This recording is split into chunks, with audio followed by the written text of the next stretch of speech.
Getting all hopped up on intro music. That's because I have a video loading right now as we speak, as I'm speaking right now. I have the video loading up on some testing that I did on an LS9 camshaft to show you that it indeed is a turbo cam like everything else, and also an NA cam and a blower cam, and it's just a cam, and we all know what cams do, right? But I'm also working on another cam related video, which probably will be next, because I was today, while I was doing a whole bunch of cool stuff, math stuff, that's how I do it. I scribbled it. I mean, I have calculators and I have electronics and online and all the cool stuff, but I like to write it down on paper so that I can see it. I even draw my lines that are not anywhere near straight. It's just so I can have columns and rows. That's how I roll. But as I was doing all this, I was looking through and I posed a question to myself, because we're always talking about different camshafts. We're talking about turbo stuff and blower stuff and nitro stuff and all that stuff. And so I was wondering, well, you tell everybody that every cam is a turbo cam. How many different cams have you actually run on turbo? So I'm going to pick one engine family, because I've run lots and lots of engine families and lots of different camshafts on the various engine families, some more than others. Probably the LS more than any of them in terms of running stuff with turbos.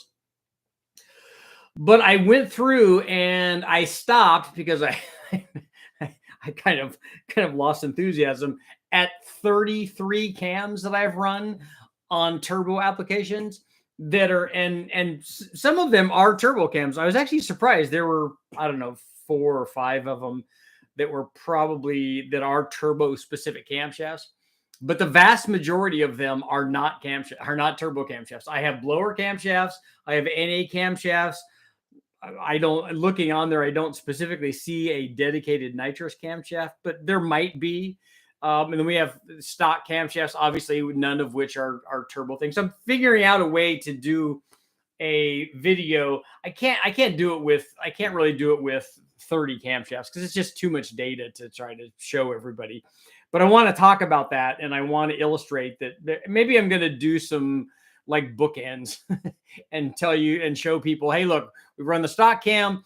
We've also run the biggest cam that you could possibly fit in a stock piston valve clearance application. I should probably look at some of these. Some of these are even much bigger than that. They're bigger cams than you can fit stock piston to valve clearance, because some of the things that we ran them on had valve release in them. So you can run really big cams.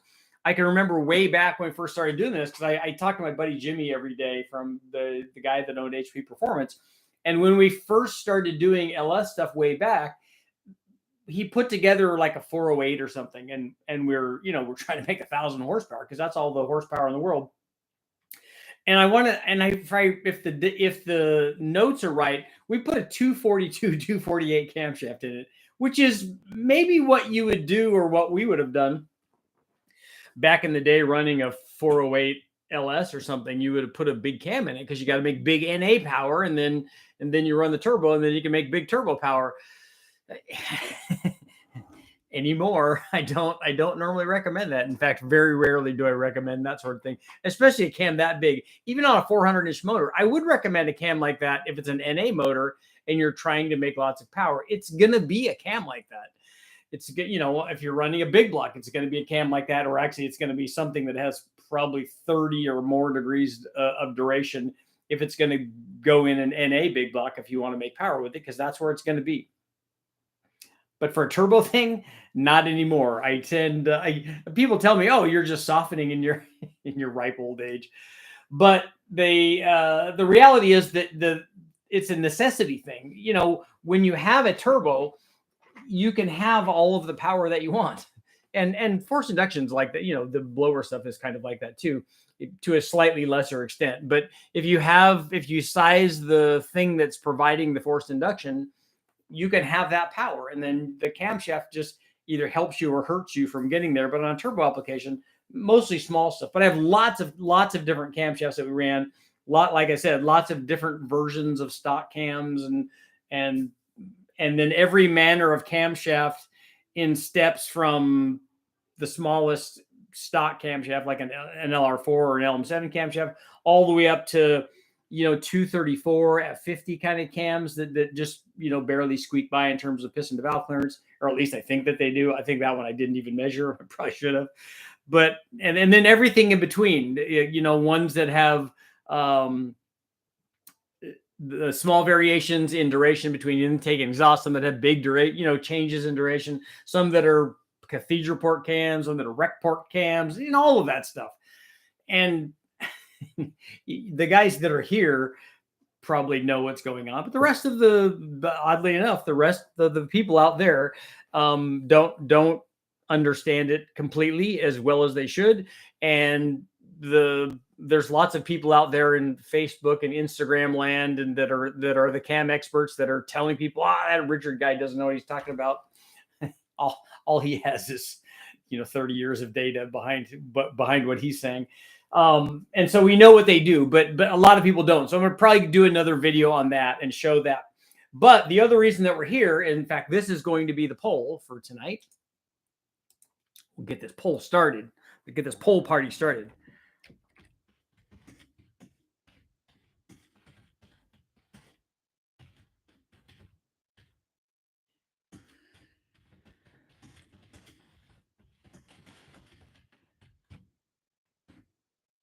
Okay, this is only going to happen if we get 100% on this video. Should I add project vehicle builds and testing to the channel? In addition to what I'm already doing. So we have project vehicle builds and testing.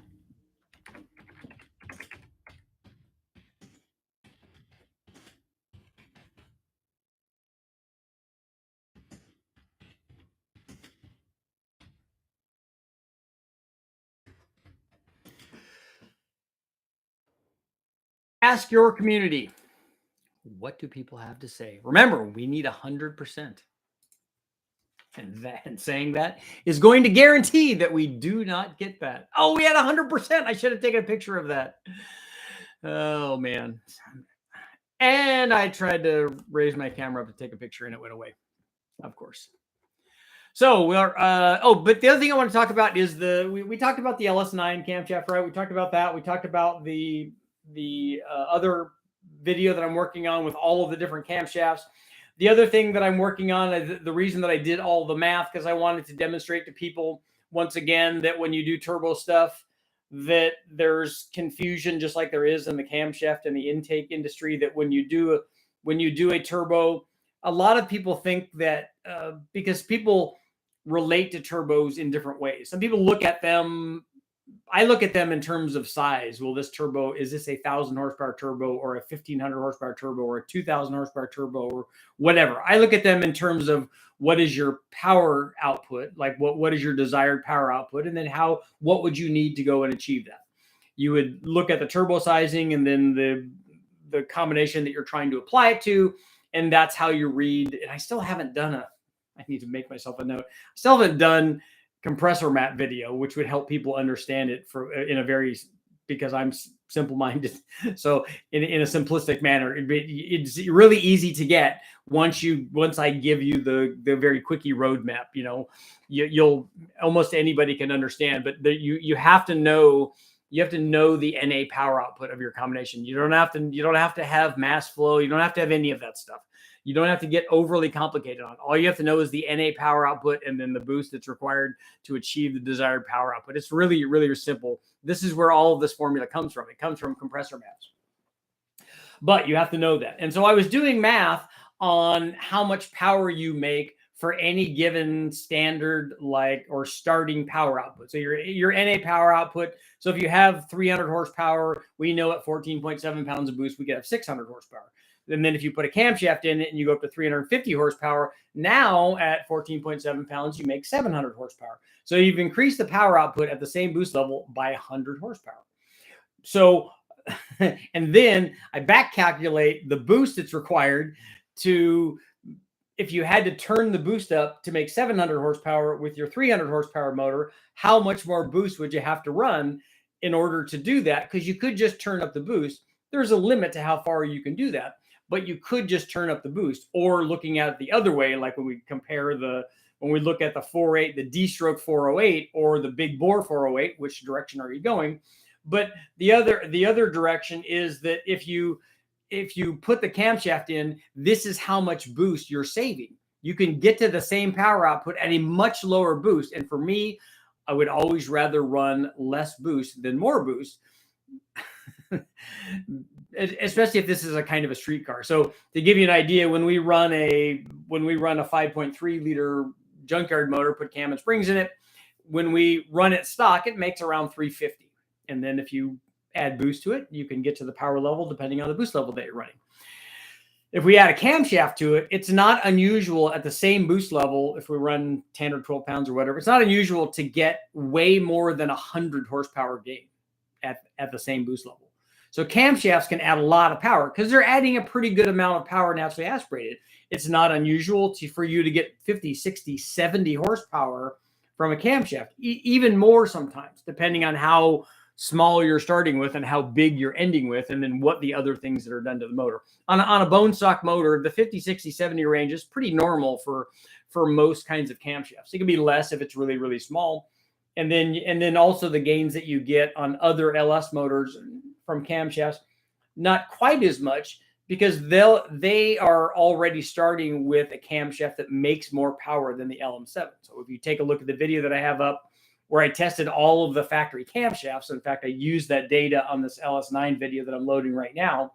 If you take a look at that video, you'll see how much all the different cams make. And every cam there is a step up, at least in terms of peak power, from the LM7 camshaft. The LM7 camshaft, very good for low speed power. In fact, there's nothing that they made that makes more low speed power than that factory LM7 camshaft. So all the guys that want lots of torque at 2000 RPM, that's the camshaft to have, because none of the other factory camshafts will do that. If you take your LM7 camshaft and try to run an LS1 camshaft, LS2, LS3, LS6, LS7, LS9, LSA, all the L camshafts, get the L out of here. Any of those camshafts, and more so with the LS7 and the LS9, they pick up a lot of peak power. In fact, the LS7 and LS9 camshafts went from around 350 to a good bit over 400, 14s. So they added a lot of power, but they added all that power past 4,500 RPM. Below that, and you'll see that in the video that's coming out, below that, the small cam makes a lot more torque, as much as 50 foot-pounds, especially down low, down 2,500, and maybe even a little bit more than that, down lower than that. I only ran it at 23 or 2,400, I think.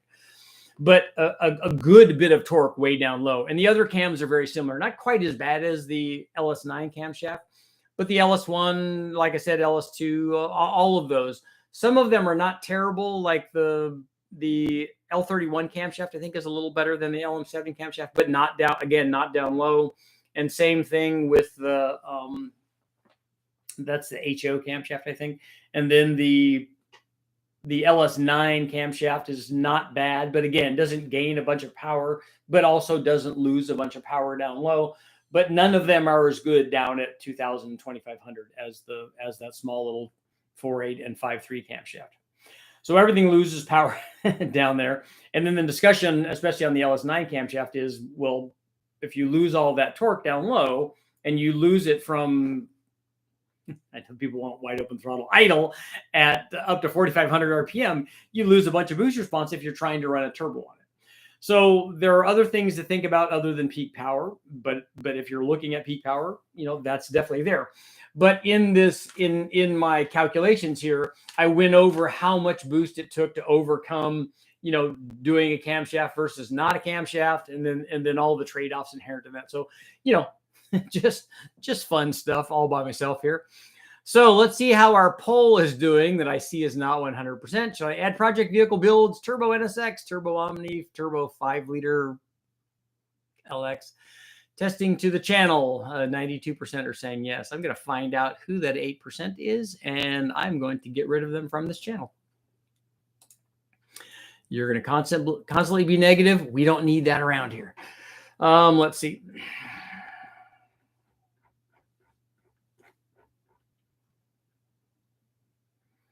LSX Hunter, didn't realize 10 p.m. came so quick. Good evening. Big Texas in the house. Big T.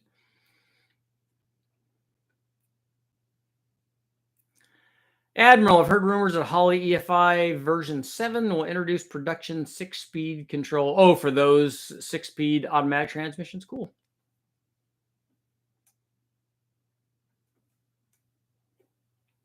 I bought a 64 GMC C10 in Denver. I have a 350 big block to Big Bang if you're interested. A 350 big block? Do you have the V6 thing?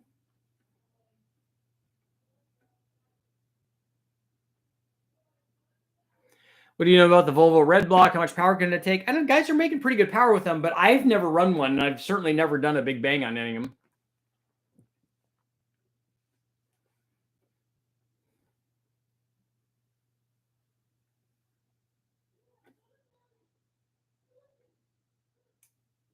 Southern California jacket must be under. I'm not in Southern California. I'm actually in Northern California where it gets cold. It'll get way into the 60s. Actually, it gets cold up here. We're getting a lot of rain right now.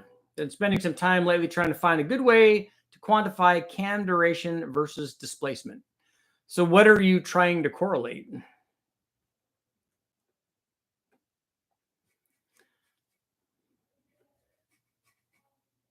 I love my Tick Performance Stage 2 4.8 5.3 liter turbo cam. Good. You should like the cam that you chose. If it's working well for you, that's a good cam.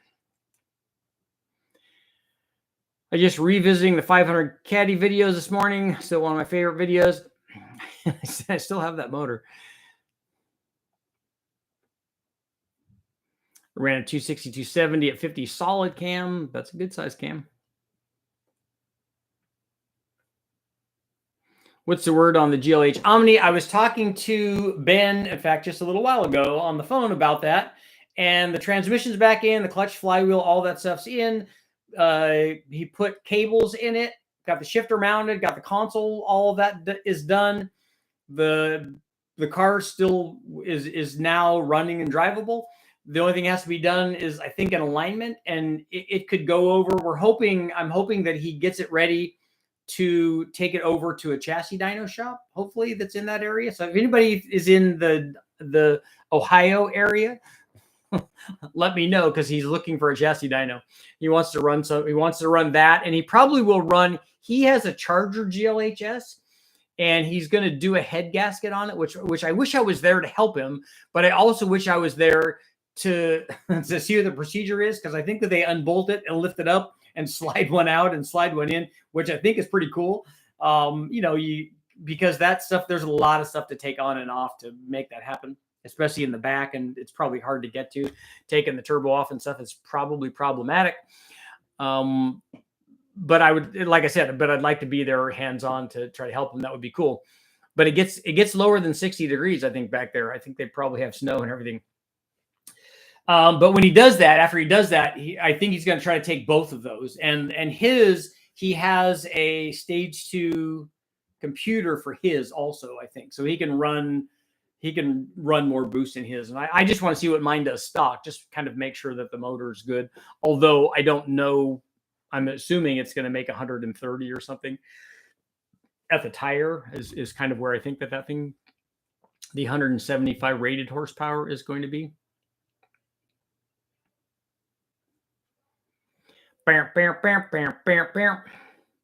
I support showing project build.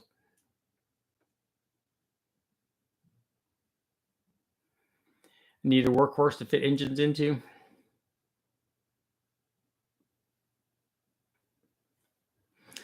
The 2008 Trailblazer SS. Actually, I was just working on, the reason I asked is because I was just working with my buddy Jimmy, who has the Turbo NSX, who I've been trying to help out as much as I can. And he's gone through a lot, because he's the guy that did the turbo on my NSX way back in the day.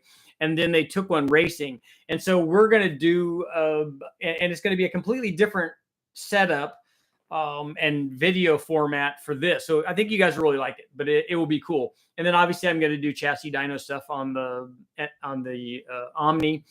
And we have right now already for the NSX, I think we have penciled out probably 10 videos to go through, because there's been some ups and downs with it.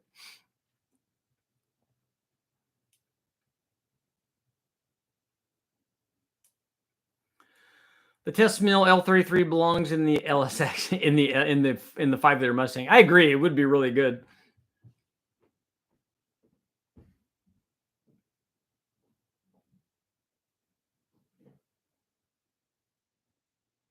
I like the idea of the Turbo NSX, but not so much the Omni. So you're not an Omni guy?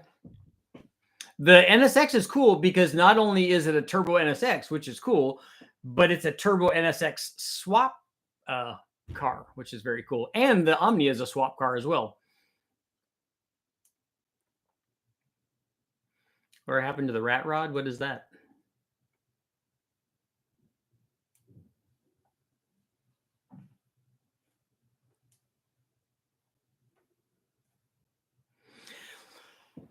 Stump, as long as you get to see some live feeds, they'll be good. And also, the other thing that's going to happen in addition to the project cars is interviews, and that will be happening shortly.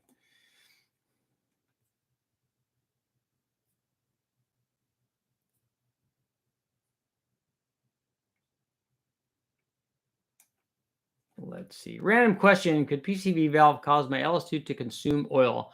Half a quart every other fill up, no smoke in the exhaust.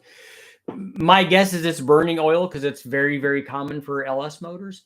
And also, you could look inside your intake manifold. My guess is your intake manifold's got a puddle of oil in it because most of the LS motors do.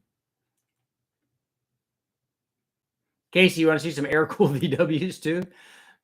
See, there used to be a guy that worked at Dugan's engine shop that is not too far away, and the guys at Westech use them a lot because they would come over and do a bunch of testing with their trophy trucks and stuff. And he was a Volkswagen guy, so we could have definitely done some chassis down and stuff with him.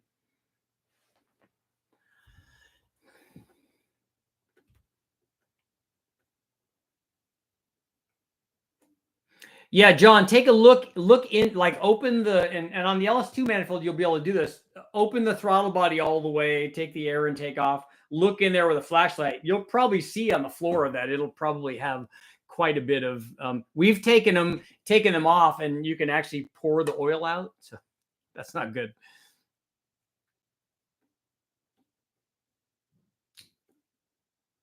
Yeah, and Ricky mentioned too, I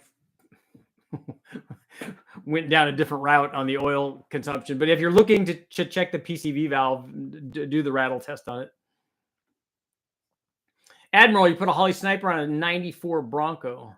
And fun fact, there are two different blocks for the 302 Ford, one based off a 289 block and one based off a 351 block.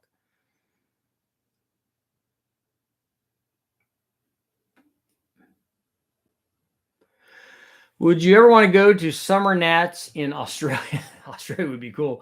Horsepower Heroes comp would be interesting. I would want to go to Australia just so that I could catch snakes, but and check out some crocs and dingoes. But yeah, the car stuff would also be cool.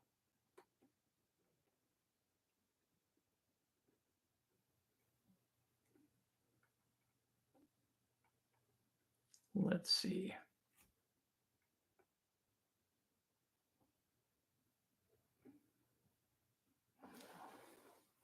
Could you create a second channel for your projects? I'm not going to do two channels.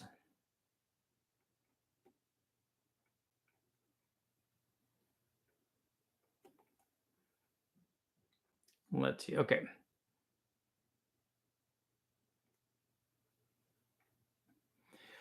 You should test 317 heads that have been poured and polished. I have. If you look at the Big Bang 6-liter motor test, those are the heads that we used on the Big Bang. The guys from Total Engine Airflow did a stage 2 porting on them, and they worked very well. They flowed a lot. They flowed over 300 CFM.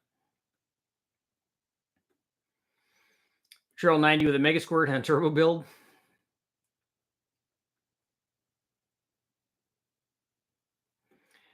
How do the cams made for sound like the Rattler or Howard or Thumper from Comp? I'll look at their.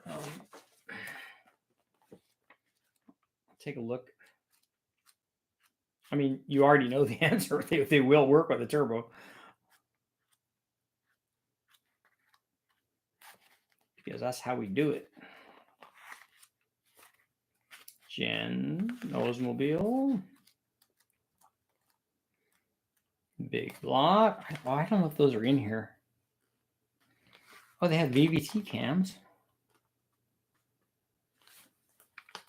LS turbo cams. Centrifugal blower cams. I don't think those thumper cams are in here. Oh, here we go. 109s, 227, 241, 235, 249, 239. If they're soft down low, which is what they look like they're going to be. Although with 109, maybe not too bad. I don't remember running one of those on the engine dyno, but again, whatever it does NA, whatever kind of power curve it produces, the turbo will just react off of that. If it makes less power down low, then it won't be as responsive for the turbo. Are motorcycle slide type carb difficult to steal for booze? I honestly have never tried that. Never ranged in Southern California. Yeah, I lived down there for a long time.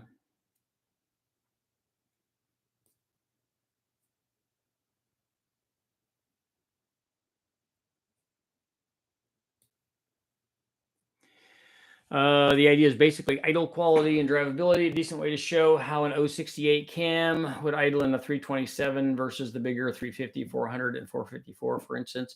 So you're going to try to do math to do that? That would be interesting. Let me know if you come up with something.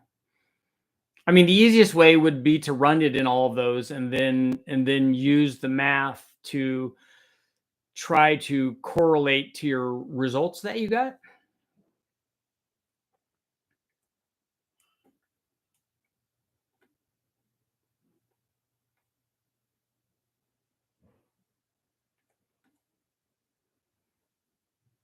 Can you do a how-to installing trick flow heads on a 6-liter? The installing trick flow heads on a 6-liter is the same as installing any other head on a 6-liter. The only thing that's different, if I remember right, on the trick flow heads that we've ever installed were a change in push rod length because of the way that they do their stands and the thickness of and the different position of their rocker stands.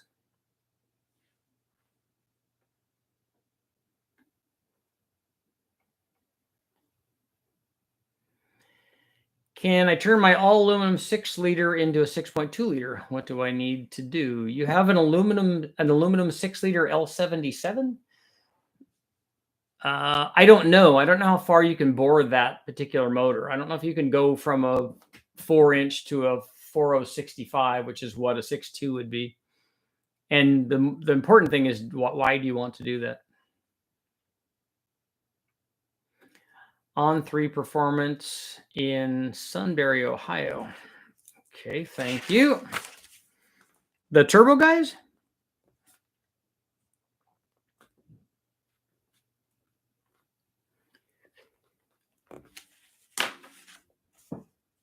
Okay. Sunbury, Ohio. Okay, I'll see where they are in relation to the Car Farm guys.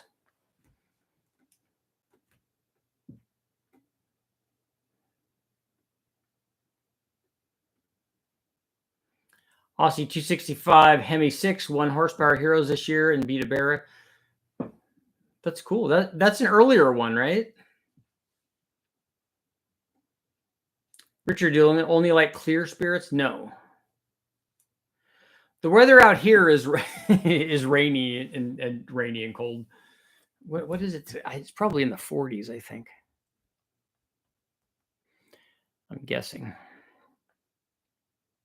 Oh no, I thought it was 49, but it's 51 right now. It's not going to get into the 40s until later this morning, into the mid 40s. Ricardo's out.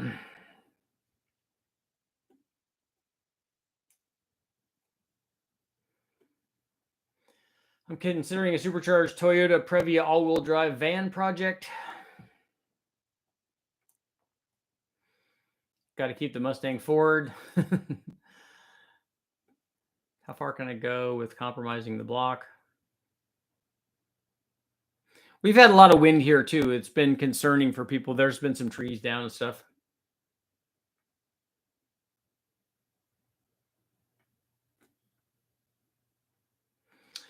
The Rampage is a really good idea. In fact, the guys from I talked to Ben this morning, and they just picked up another Omni, and so so naturally we're like going through all the ideas to try to make it something really cool. But the Rampage is really the thing that I like.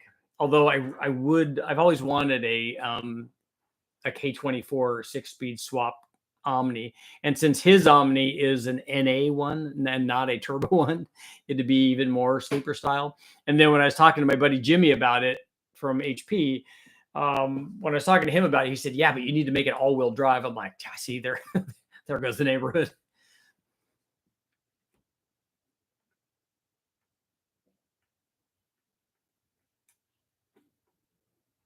Yeah, I saw that about Jeff Beck. That's unfortunate. Have you tested 1.8 rockers on an LS? Yes, we have. And if I remember right, I tried 1.8 rockers with an LM or an LS7 camshaft. And I probably tried them back in the day with a factory LM7 cam. I don't know if I said it right. I've tested them with an LS7 camshaft, but I think I've also tested them with an LM7 camshaft way back in the day. And what we experienced was lots of valve float in both instances, probably because we just didn't have enough spring rate to go with it.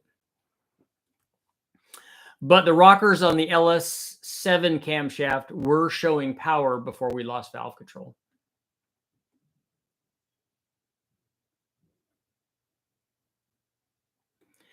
Do a transverse mount on the Rampage, make it rear wheel drive, and send it with all the boost. Nope, don't want to do that. I would rather just do a turbo 2.2 or 2.5 in the Rampage. What I would want the Rampage to be is something to replace the Silverado that I have.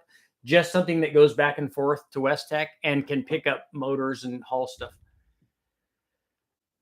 Any chance we'll see more snowmobile turbocharger technology in automotive applications? What is snowmobile turbocharger technology?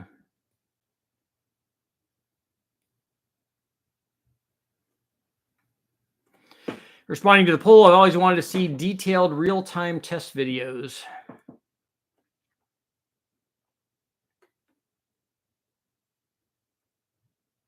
I need to add more playlists to the stream.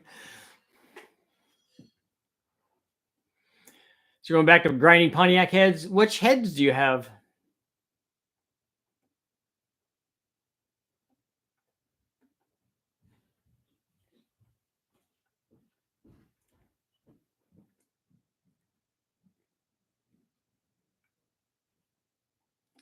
I'm already at 410 to the wheels. It's time for an LSA. It would be the easiest way to get more power if made over 500 with a 125 shot. Yeah, Mark, boost is with boost you get huge jumps in power. Sergeant wants to know if anybody here has experience swapping over to electric power steering. Yeah, we did hear about Ken Block too.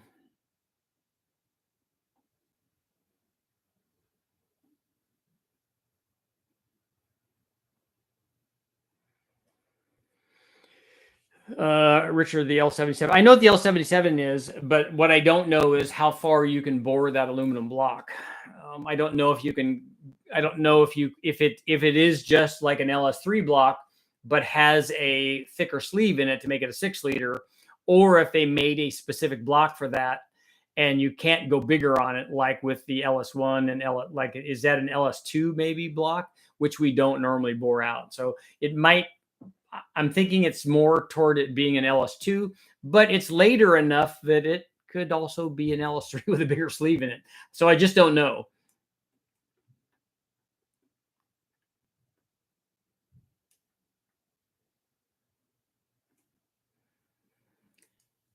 We're going to set a small valves right now, 6X-4s over the weekend. Only 3 more sets to go. Ready to do the 16s. Nice. More odd cylinder number engines, please, like 5 cylinders and stuff. And 3 cylinders, too, like the Sprint.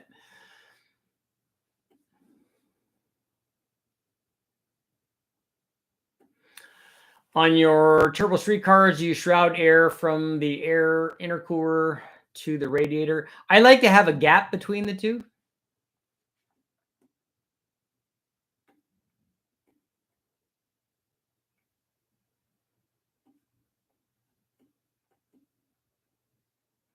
You hadn't planned to do any videos on the Omni before? I did, yeah.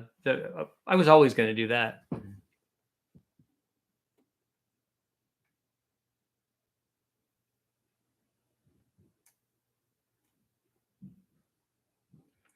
Aussie Hemis ran 1970 to 81. Best rated factory horsepower was 302. That's a good power output for that. The NA6 class winner was stroked to 320 inches and had 442 at the tire. That's a lot of power. Must be good. Must be a good cylinder head. So for the Project NSX, he did put a J series in it. What do you think a 4.8 with a Trailblazer SS and a Truck Norris NSR cam would make? I think I have a 4.8 video up that has a Truck Norris cam in it. In fact, I'm sure that I ran that. Cathedral Port results 4.8.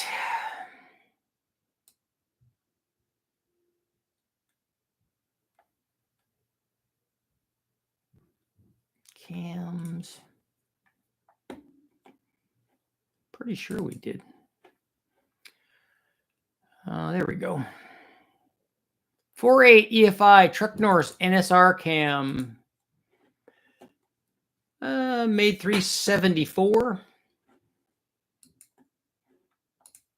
with that's with the truck intake manifold. So it picked up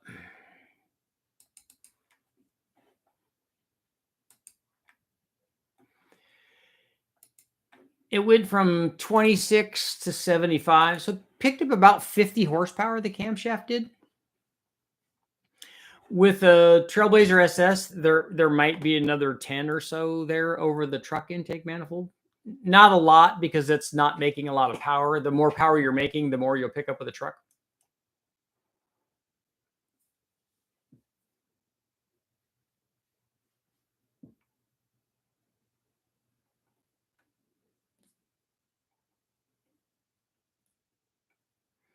Boosted K-swap Fiero for 914. That would be good.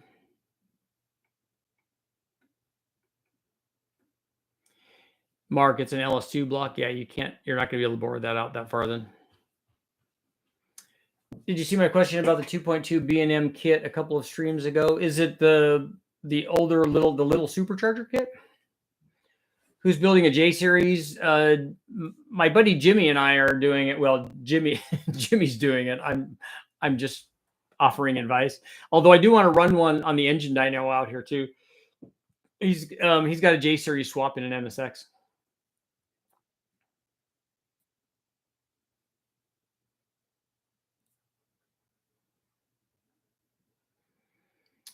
None. So you want heads, cam, and intake and injectors to use to optimize street power in 86 5-liter EFI, in turn producing maximum miles per gallon while lowering the power torque band. So you want to make more low speed power and improve, but also improve power and get good fuel mileage. That's going to be a tough order. The heads on those have to go. So any head is going to be a good upgrade. I would recommend a twisted wedge head probably, and a fairly small camshaft. The problem is I don't know of any other intake manifold that's going to make the low speed power that factory 5.0 intake manifold makes. Anything that you put on there, whether it's a GT40 or Trick Flow or any of these, are all going to lose a little bit way down low, down at the 2000 RPM range.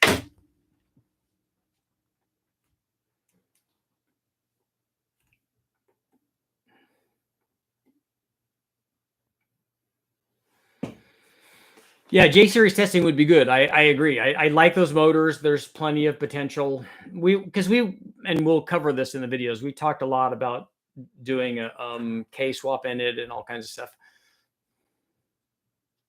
Run the JNSX on the chassis dyno on stream. It's not here, unfortunately. It's back in it's back on the East Coast, and so I can't do that. But we do have lots of video of the thing making draggy runs at the drag strip on the chassis dyno. There's lots of good stuff.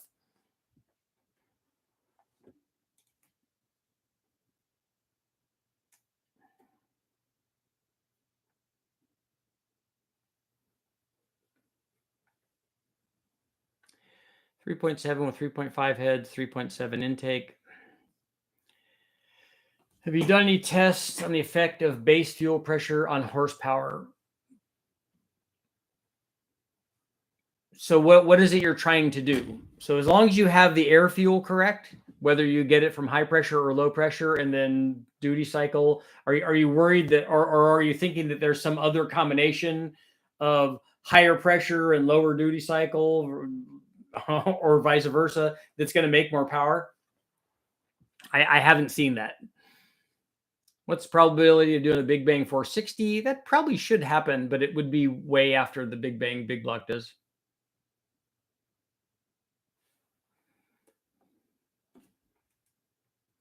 I'm scrolling.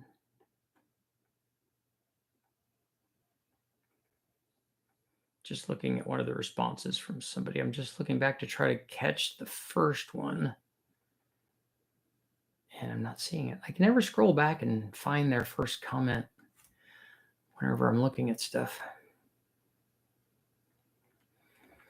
I got nothing.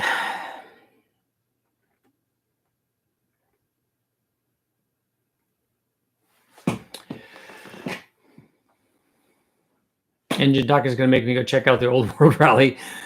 Oh, the Stratus. That goes way back. You plan on doing more Engine Masters episodes? I'm not in charge of that. They ask me if they need somebody to sit in, or if they're doing something that I might be able to help with that they haven't done a lot of. Find a sprint needing a motor and finish the quest you started all those years ago. That would be good. I'm going to run the sprint engine on the engine dyno.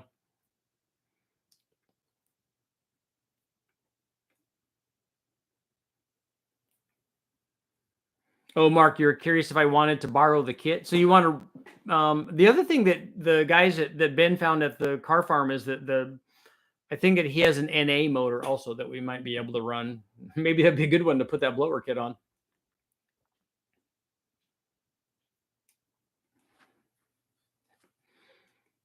Let's see.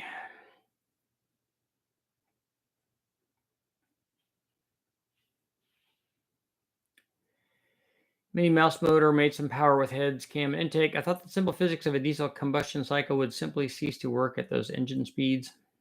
Oh, you guys are talking about high RPM diesel stuff?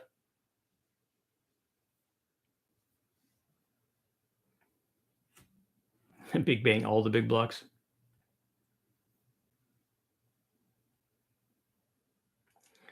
I'd like to see the J series on the dyno. Yeah, it would be good to run it on the engine dyno. Although Jimmy has lots and lots of, he's really good. So you guys are probably he's got a lot of chassis dyno tuning, street tuning. He's got a lot of boosting gear. He's got the flex fuel sensors and stuff on it. So he did a really good job.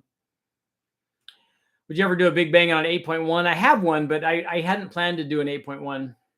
We need a Big Bang on a Navigator. Actually, but even before that, way before that, we would need a Big Bang on a 462 valve.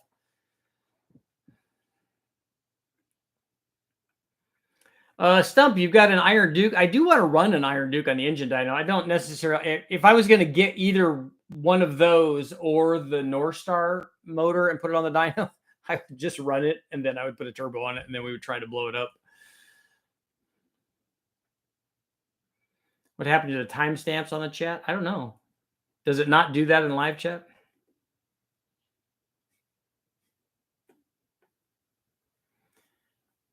Have you done natural gas JDM pistons from a Civic in a D series? I have not. I didn't even know that they had natural gas ones.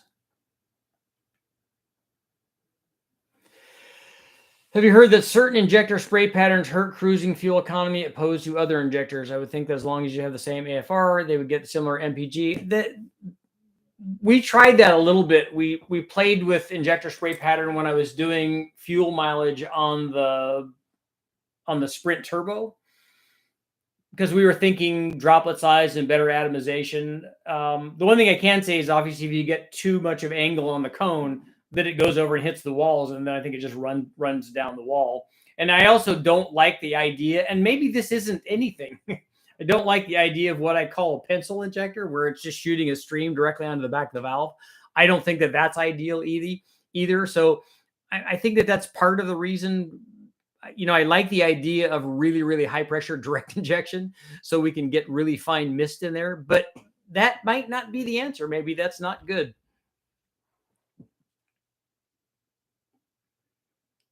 Currently J swapping in an RX-8.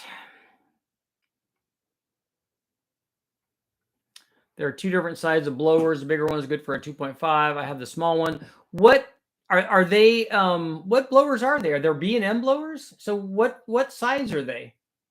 So they're smaller than 144s, right?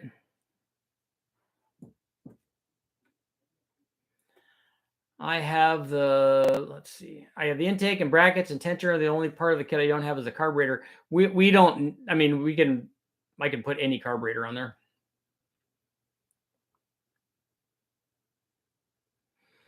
I've done head testing on an L31. I don't think I've ever run an L31 and oh no, I take that back. Well, I didn't do a head test specifically. What we did was a heads cam and intake upgrade on an L31. So we ran it with a stock head and a stock cam and then a dual plane intake manifold. And then we had already upgraded the intake manifold. And then we put ported heads and a bigger camshaft in it and did that test on an L31.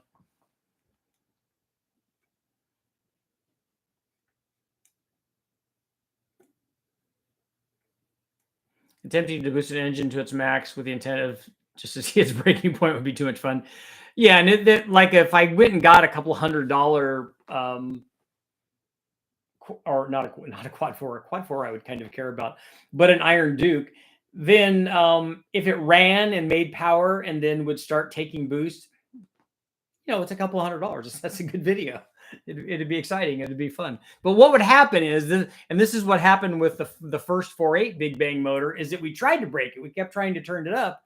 And I think what happened back then, I'm thinking we got into misfire, but I can't swear to that. Something was happening with the motor that it didn't want to cooperate anymore. It didn't allow us to turn up the boost anymore. I don't know if those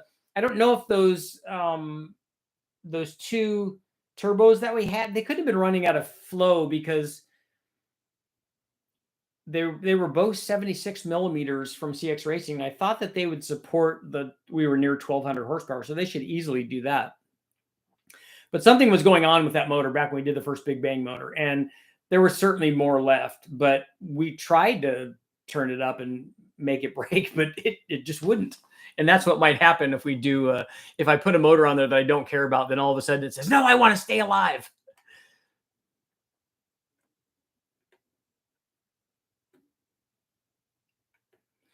Do you recommend decapping injectors? I don't recommend doing that yourself. You can, but if you do 8 of them, you won't get 8 good ones. So that's what I always tell people. You're going to need to do more than 8 to get 8 good ones. And you're going to have to flow test them all to make sure that you get a match set. Are 463 valves harder to come by? I have run tests on them, yeah.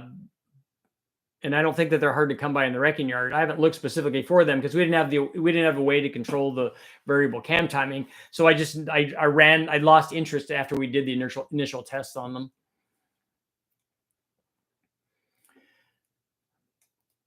I'd like to see an Ecotech on a quad 4. Yeah, quad 4 would be good. I really wish I could have had that old 442. Putting together an LQ9 with 243 heads, a truck Norris cam, truck manifold, headers. How much power should I expect to get from it? Run on E85. I don't think the E85 is going to help you. I don't think you have enough static compression. Although a 9 with 243 heads might be enough. That's going to be near 11, I think. So the 85 may help you. I don't think that much. I think you probably could get everything out of 92, but you could try it. I don't know what that truck Norris cam is going to do in that combination. Not that the cam is going to do anything different. I just don't remember. Maybe I can look up the truck cams and get a fairly good idea.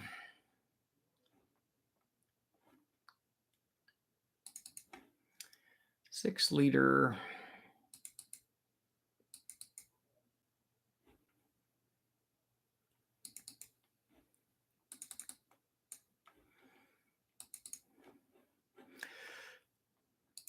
Test description. So a 6-liter LQ9 junkyard motor.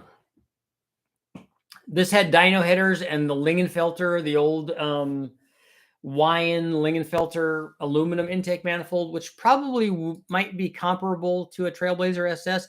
This thing had an XR265 comp cam in it, and it made 465.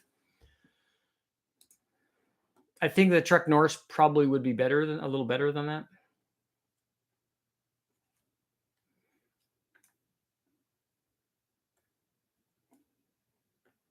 Let's see.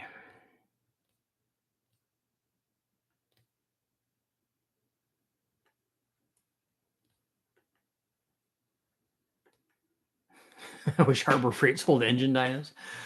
That'd be a little sketchy.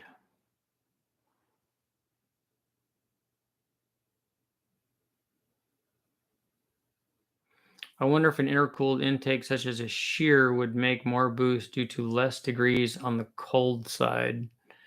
Do you mean that it's cooling the intake manifold? We've run those intercoolers, the bricks that go on top of the Holley high rams.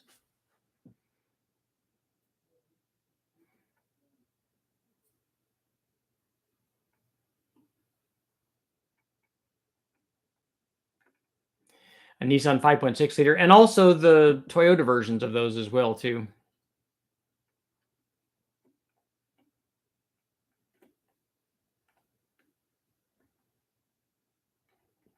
I'm still scrolling down, still scrolling. We can start an Iron Duke fund so you can pick one up for a big bang. I might do that later, but not now.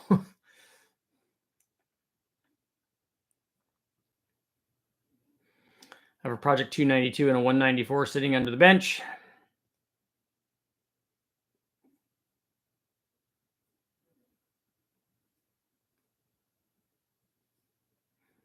You drank on every mention of Chuck Norris. It's not. It's Truck Norris though. We haven't even talked about Chuck Norris, although I'll keep saying it if you're going to keep drinking. The Iron Fund GoFundMe target is just $200. That'd buy a nice one, huh? That'd buy like a fully restored one.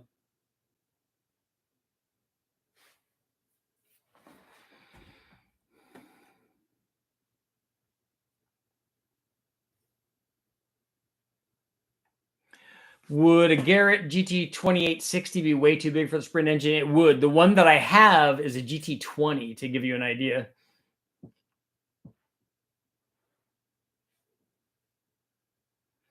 Mark, you gave a car to a family in Kansas City and they scammed you for $1,200? That doesn't seem like a good deal.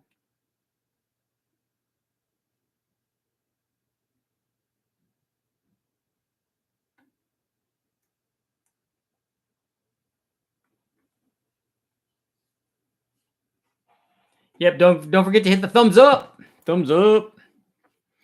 We got 7 minutes, guys. Let's get it going.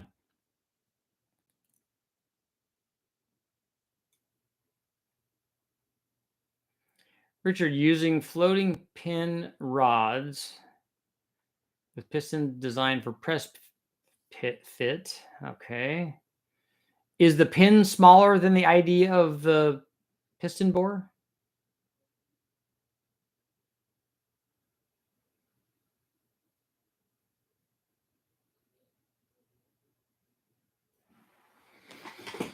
Oh no, because they're going to the piston. Which way is the piston here? Pistons are designed for a press fit, so the rod can slide back and forth. So your option is to groove the piston for pin retainers, or you're going to rebush the rod to keep the rod in place. Or use pin buttons. Yeah, you can do that. Man, I don't like any of those that I would trust. Can you just change the rods?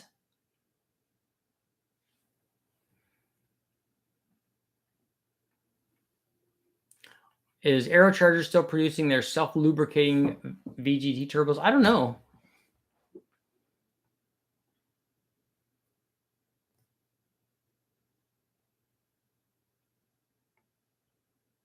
Death Wish. Charlie Bronson.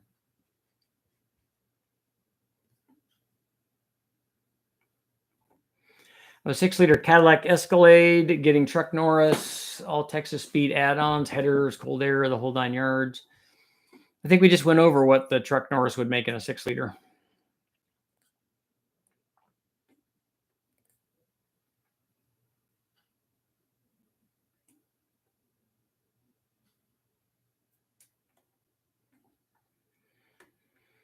Yeah, I wouldn't. Why would you send money to anybody over the phone or over anything?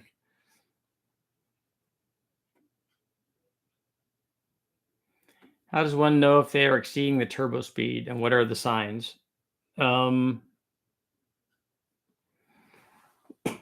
If you know the NA power output and you know the boost level and you know the new power output, you can see where it is on the map and it would tell you directly if you're overspeeding it.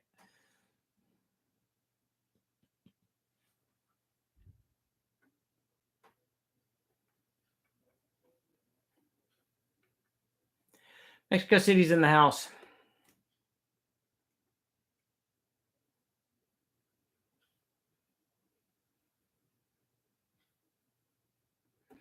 Richard, I'm running a Holley returnless fuel pump in my fuel cell. Okay, the regulator is in the tank.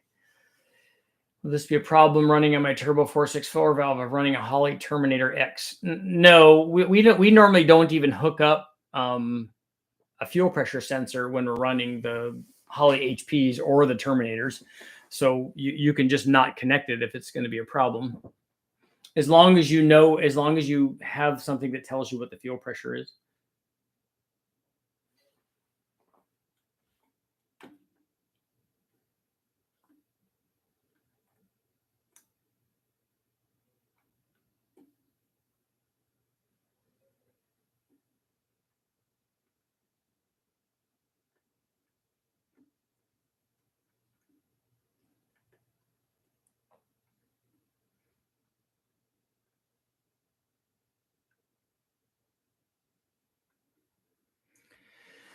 My H2 Capri 5-liter, it has short lifter bosses.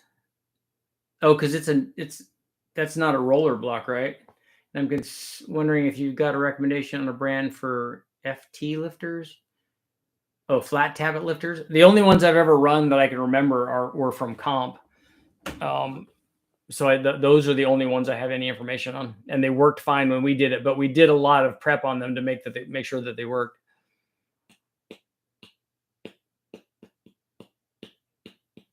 Was a Sprint a GT20, a GT2056? I have to go on the thing and look. It was a really long time ago, and it was fixed geometry. It wasn't variable.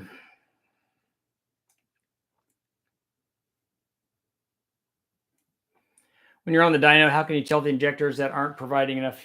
You have injectors that don't provide enough fuel. It gets lean. And we always know what size the injector is and what the power output is, and so what the injector should support. And so we don't ever try to go. I mean, we have sometimes we'll go near the edge, and then what we'll do is just turn the static pressure up, and that usually will get us a little bit more. But we don't do that on boosted applications or anything. We always make sure they have way more injector than we need. So if we're trying to make 1,000 horsepower, we have 1,500 cc injectors. That way we can run any kind of fuel we want and any conceivable kind of power level that we would want, and still not be at 100% duty cycle, which is not a good idea.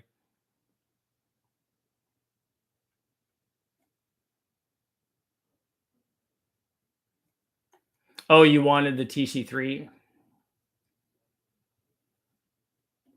I like those cars.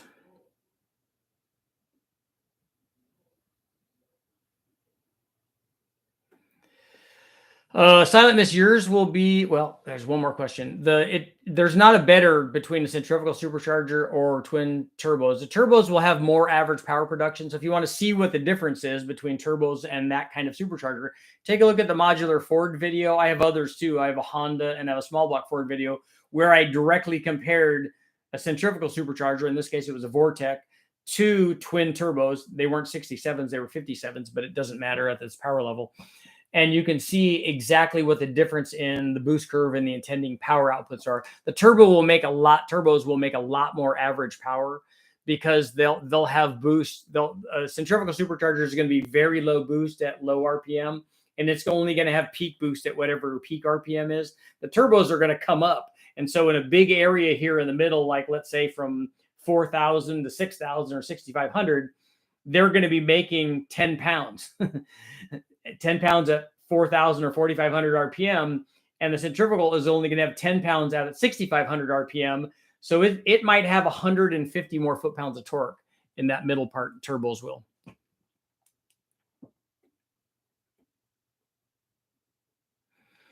Richard, did you see the Ford 300 with Boss heads on? Yeah, and they've done LS stuff too.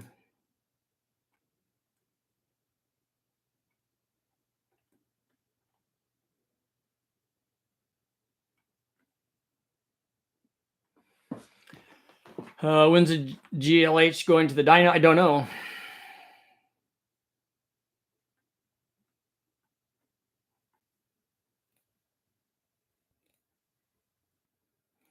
LS4 conversion in the NSX. You have to do a manual trans though, not an automatic. And that the automatic transmissions on those LS4s are just not strong enough.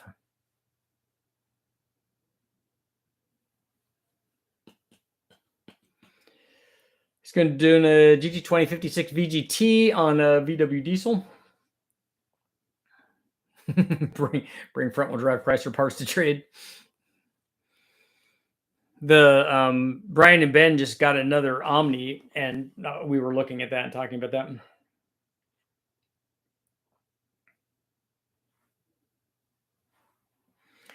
A J series is good, Admiral, but an LS, because it's bigger, could ultimately make more power, and especially if you use stock blocks on both of them. But that isn't the problem. The problem is that the transmission is not good on the LS4, and the transmission is pretty good on the J series.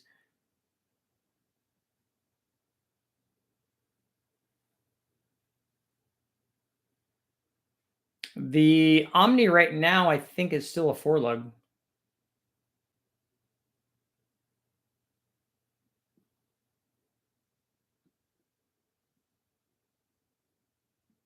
Yeah, Mark, you should go by there and see them. Especially if you know where they are, and if you know that they need help. Ben needs help getting a chassis dyno set up so that he can go over and run those cars. You're going to build a turbo 4200 Trailblazer. I'm going to build a turbo well, I've already run the turbo 4200, but I'm going to run that again, but not a Trailblazer though.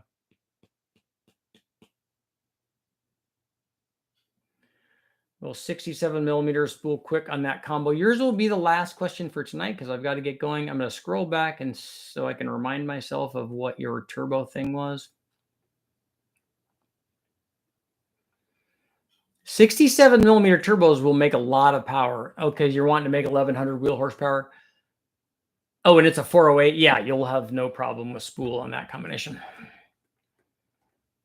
I thought it was going to be a 5.3. I thought it was going to really have to try to figure out.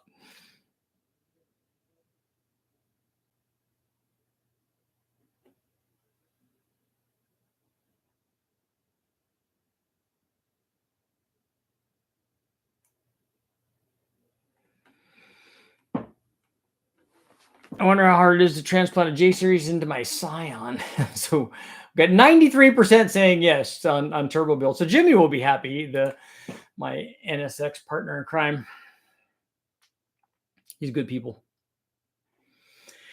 He's good people. He's the guy that I'm doing stuff in the morning with when I'm trying to learn about day trading, and so having somebody there with you is very cool. And he's sharp and he's good people.